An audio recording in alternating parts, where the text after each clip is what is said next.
This is Y376 International Political Economy, November 20, 2008.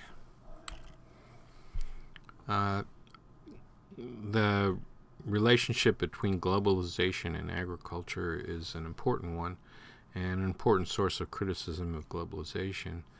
One symbol of the spread of the American lifestyle in the world is the spread of fast food restaurants and fast food culture. But more important than that is the industrial agriculture that underlies the fast food industry, which is energy intensive and extensively uses fertilizers and pesticides.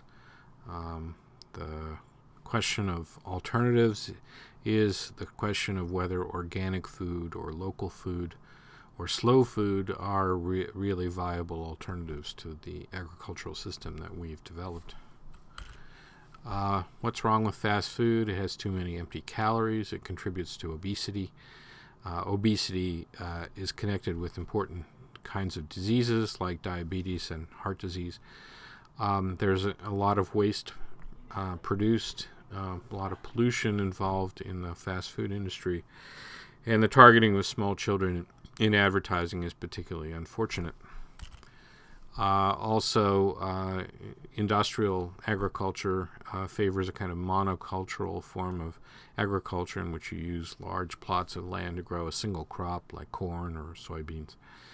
And on the other side is the high-priced, high-margin luxury items, flowers, potted plants, beef, shrimp, cotton, coffee for exports from developing countries to the rich countries of the north.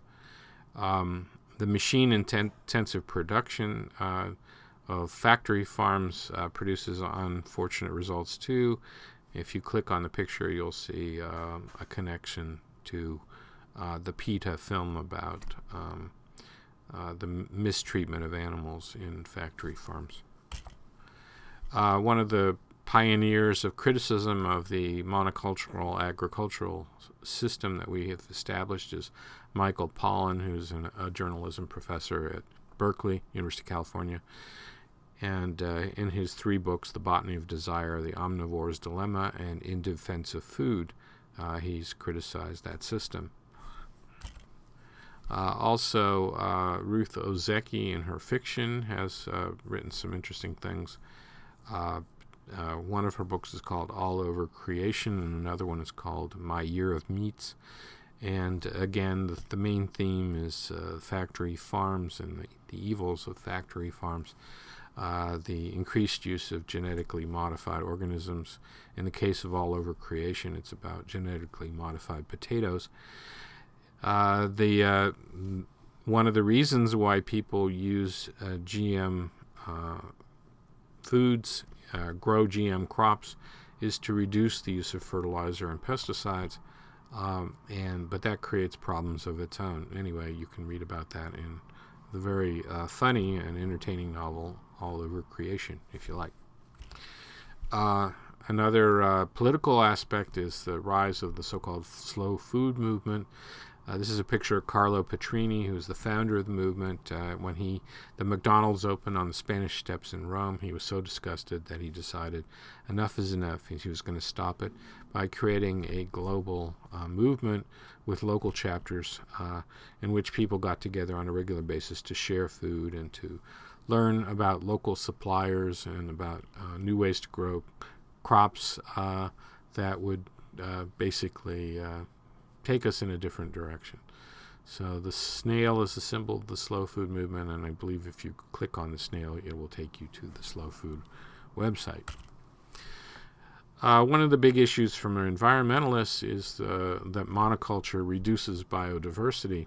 So there's a picture on this slide of all the many varieties of apples, and of course, as we move towards industrial agriculture, for example, for apples, there tends to be a focus on specific types of apples like Delicious or Macintosh, which are good for supermarkets. But in fact, there are many other kinds of apples that are actually tastier and better to eat and better to cook with and so forth. And if we lose that variety by just forgetting about these different varieties of apples, that could be a problem.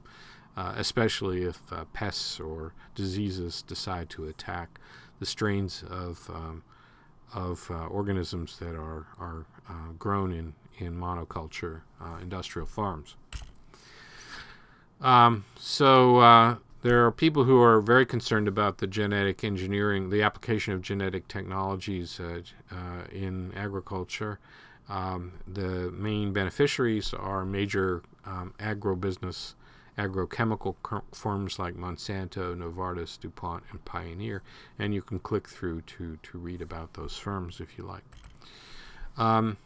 Another criticism has to do with the prospecting for genetic materials in the rainforest. So poor countries are particularly concerned that their jungles are being raided for organisms that can be used for medicine or for the so-called nutraceuticals, nutritious pharmaceuticals that are placed within normal food products through genetic engineering, and that they aren't being properly compensated for that. So that's called bioprospecting. This slide is about orchid hunters of the past, which was the kind of old form of bioprospecting. The new form is they don't actually collect the species, they just collect one example in order to extract the DNA, to use the DNA information in creating new organisms through genetic engineering. There's a good movie on the orchids called Adaptation, which talks about the sort of hunt for treasure. You can check that out if you like. And there's a good example of the benefits of bioprospecting when a company called Cetus Corporation found a microorganism in the hot springs in Yellowstone was resistant to high temperatures, and that turned out to be a key discovery for making other aspects of genetic engineering possible. You can read about that at the site that's on the URL that's mentioned in the source. So one question is whether the new bioprospecting can help to preserve global cultural and biodiversity. So this is a kind of an optimistic way of looking at it. And then this is the statement of the European Union's so-called precautionary principle. When there are threats of serious or irreversible damage, lack of full scientific certainty shall not be used as a reason for postponing cost-effective measures to prevent environmental damage. This is what anti-globalization groups would like to be the principle in the rest of the world, but so far only the European Union has adopted this principle.